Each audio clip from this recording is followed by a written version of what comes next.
Sim.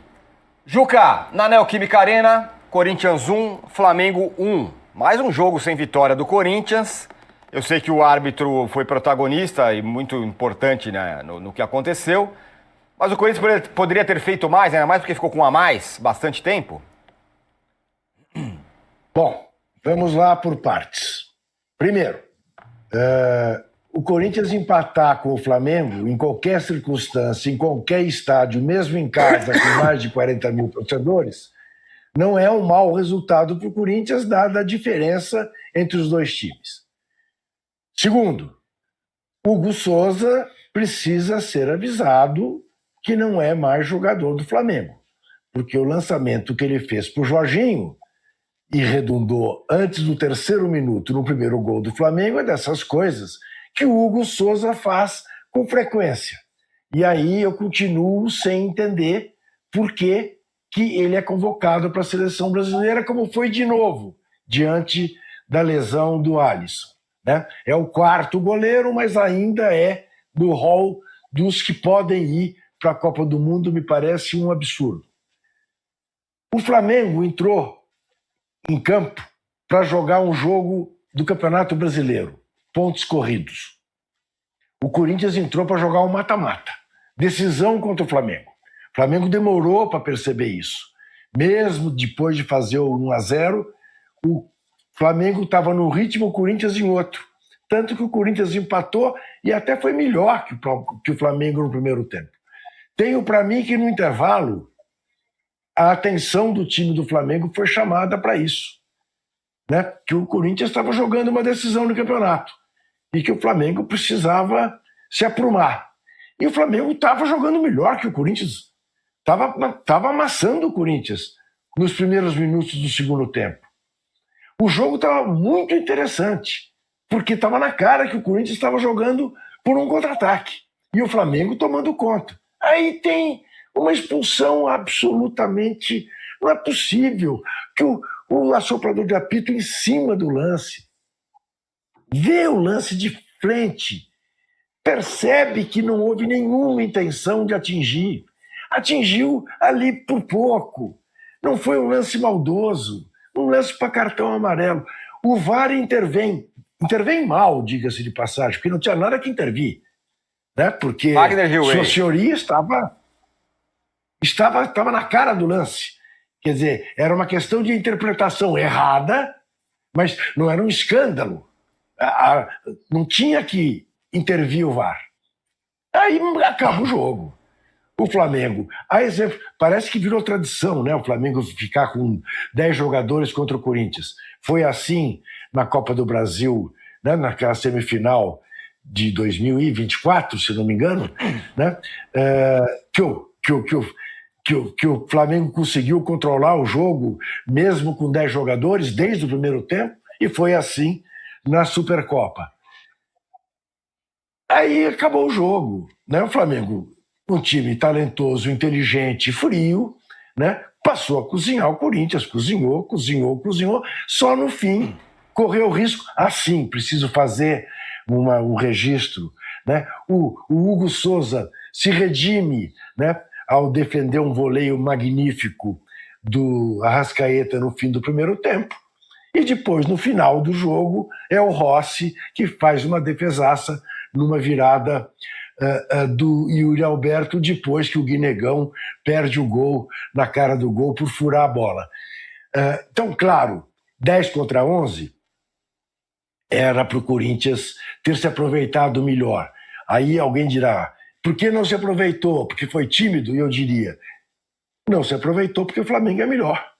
Porque o Flamengo com 10 é capaz de controlar o jogo contra o Corinthians com 11, dadas as diferenças de talento que existem entre os dois times.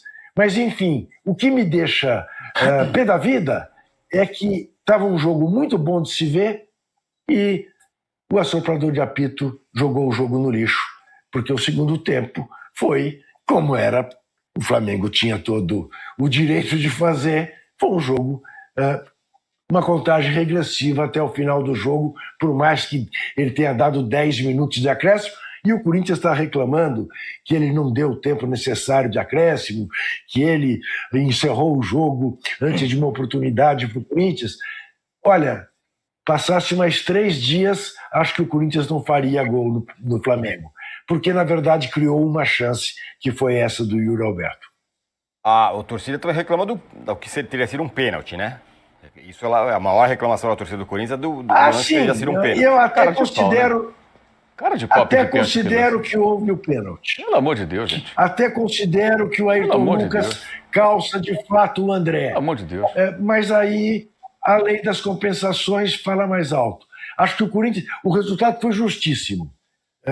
O Corinthians reclamar da arbitragem como é que você reclama de uma arbitragem que deixou o adversário com 10 jogadores injustamente?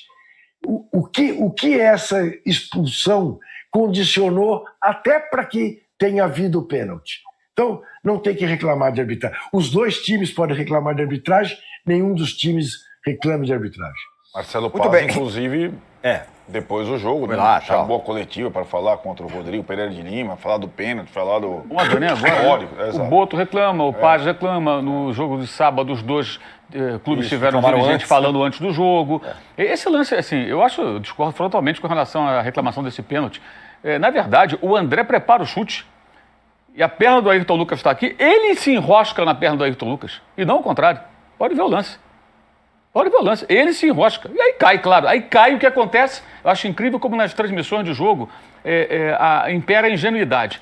Não, o jogador está sentindo nada, amigo. Ele está enrolando para ver se o cara resolve ir no VAR. Porra, ele está enrolando para ver se o cara vai no VAR. Eles fazem isso. Aí o jogador fica ali caído, não tem nada, zero. Tanto que você vê que ele levanta, rapidamente já está todo serelepe de novo. Ou seja, o cara, não é só o André, qualquer jogador, qualquer time, quase todos eles. O cara fica caído, esperando, vamos enrolar, vai que o sujeito fica lá olhando do vídeo e resolve encontrar um pelo em ovo e chama para ver, vai e marca um pênalti. É isso que eles fazem.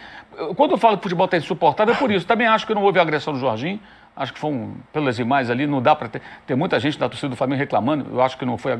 Comparando com o Carrascal, diferente. O Carrascal largou-lhe o braço na cara do Bidon e o VAR viu no jogo da Supercopa. Acho que é diferente. Ontem houve de fato ali aquele choque, mas eu não tive essa certeza. E o delay da queda do Jorginho, para mim, denuncia uma simulação, ou uma dramatização de um choque. O Jorginho não cai de imediato, ele cai 1,5 segundos depois, né? Aí de repente ele desaba no gramado. Porque isso o que eu falei no começo, o futebol está insuportável. Dirigentes insuportáveis reclamando o tempo todo para esconder a sua própria incompetência, técnicos reclamando para esconder a sua própria incompetência ou tentar afetar a arbitragem, jogadores simulando o tempo todo. Isso é uma praga internacional. Nós transmitimos aqui aos jogos da Libertadores Sub-20. Ontem o Flamengo merecidamente foi derrotado nos pênaltis pelo Santiago Wanderers do Chile. E o time chileno, o time aguerrido, o time pequeno, da 2ª divisão do Chile, o profissional. Conseguiu passar pelo Palmeiras. Passou pelo Palmeiras e pelo Flamengo, foi campeão. A única nota negativa que eu vejo do time do Santiago Wanderers, desde o começo do jogo, simulação. Encostou, bota a mão no rosto, rola para quê? Para ver se arruma cartão, que o Palmeiras foi derrotado tendo 3 expulsos. O terceiro foi já no final, né? Mas as 2 primeiras expulsões foram fundamentais para o time chileno virar o jogo. Então você vê aquela estratégia, toda hora que encostar, cai, bota a mão no rosto, rola no gramado, finge que fraturou, para ver se rola um cartão amarelo, outro amarelo, amanhã então expulso e fica mais viável o nosso jogo. Isso é uma praga internacional, gente. Alguém tem que dar um jeito nisso. É difícil ver futebol assim. Sábado foi uma coisa insuportável ver o jogo entre São Paulo e Palmeiras, jogo horroroso, um jogo medonho.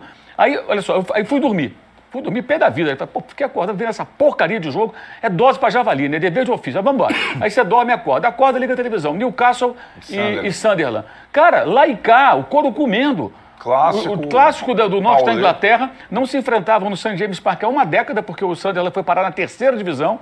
Então foi o reencontro nesse estádio, teve o jogo no turno lá no Estádio da Luz, lá no Stadium of Light, ganhou o Sunderland, e os 2 times, na parte final do jogo, querendo ganhar. O visitante e o mandante. Pau o tempo todo, ótimas jogadas de perigo, times com coragem, com disposição para vencer, várias finalizações, e o Sunderland ganhou o jogo ao final da partida por 2-1. Assim, um jogo legal. Eu falei, cara, ontem à noite eu estava vendo aquele jogo. Agora eu acordo, estou aqui tomando meu café. Olha só, por que essa diferença? Estou falando é o clássico lá do norte. É o Newcastle contra o Sunderland. Não estou falando que é o City contra o Arsenal, que é o United, que está na fase muito boa, contra o Chelsea ou outro qualquer. Não, são 2 times que são periféricos ali. O Sunderland veio da 2ª divisão, o Newcastle nessa temporada fazendo temporada mediana, ao contrário da passada, que foi até para a Champions League. Cara, por que a gente tem que ficar aturando esse tipo de jogo no futebol brasileiro? Por que um árbitro tem o poder de acabar com o jogo como ele acabou com o jogo ontem? Rodrigo José Pereira de Lima, né? Isso, o nome do campeonista, lá de Pernambuco. Por quê? Até quando vai ser assim? Até quando vai ter técnico chutando o microfone, técnico depois do jogo dando desculpa, reclamando da arbitragem sem razão, para justificar a própria incapacidade de fazer o time jogar melhor com o homem a mais? Dorival Júnior. Dorival Júnior não ganha 7 jogos, é isso? Aí ele faz o quê? Vou reclamar da arbitragem. Por quê? Assim eu não tenho que ficar falando da minha incapacidade de fazer meu time com um homem a mais. Desde os 7 minutos, com 10 de acréscimo, fazer meu time criar... Cara, o Corinthians criou uma situação de gol, que foi o chute do Yuri Alberto no final. E a defesa do Rossi. Uma clara situação. Desde os 7 minutos. Claro, o Flamengo cozinhou o jogo, tem jogadores muito técnicos, ficou com a bola e tal. E é um roteiro já conhecido. O Flamengo também jogou melhor que o Corinthians no segundo tempo com um homem a mais lá em Brasília. E só não empatou o jogo porque o Paquetá perdeu um gol debaixo da trave. Ou seja, ele de novo não conseguiu, aí ele faz o quê? Reclama da arbitragem. E aí vai o Boto reclamar da arbitragem, vai o Marcelo Paz reclamar da arbitragem. E a gente está lá, nós imprensa, botando o microfone para essa gente falar, dando espaço, debatendo sobre o que esses caras falam. A gente tem que ignorar esse povo, deixar falar sozinho essas malas sem alça que só prejudicam o futebol. Todos eles, cara, é insuportável, dirigente, técnico, jogador simulando. Esses caras trabalham contra o futebol, cara. Contra o futebol. Aí você fica imaginando o jogo entre São Paulo e Palmeiras, né? 9 da noite aqui, então era amanhã na Ásia.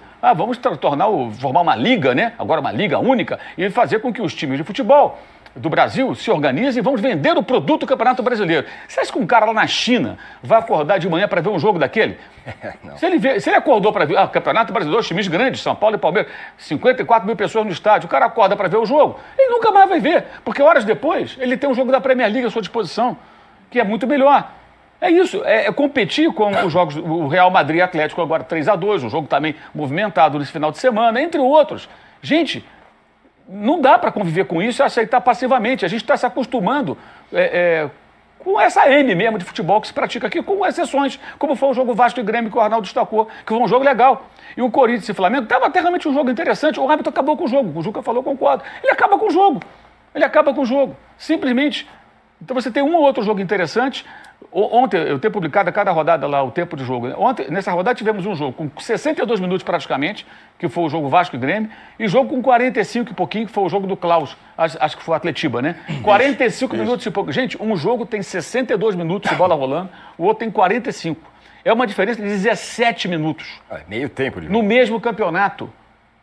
Isso diz muito sobre os jogadores e os árbitros. Não são só os árbitros. Os jogadores que simulam, que ficam rolando no chão, que ficam enchendo o saco e não acontece nada. Então não adianta ter reunião, CBF com Liga e tudo, se o produto em si, eu não gosto de chamar futebol de produto, mas eles gostam, então vamos chamar para facilitar a compreensão. Foi isso aí, cara, sabe? Então muito mais importante do que a reclamação do Flamengo, do Corinthians, do Palmeiras, do São Paulo, do Grêmio, do Inter, de quem quer que seja, é a qualidade do que a gente está assistindo. A gente está consumindo material ruim, de segunda, terceira categoria. E não é por falta de investimento de bons jogadores, não. É por conta de vícios que estão impregnados e personagens periféricos que conseguem um protagonismo falando para a TV do clube, dando entrevista polêmica, indo a microfone depois do jogo para bater cartão e mostrar, não, estou aqui reclamando, hein? Estou aqui reclamando. E a gente, na imprensa, continua dando muito espaço para esses caras.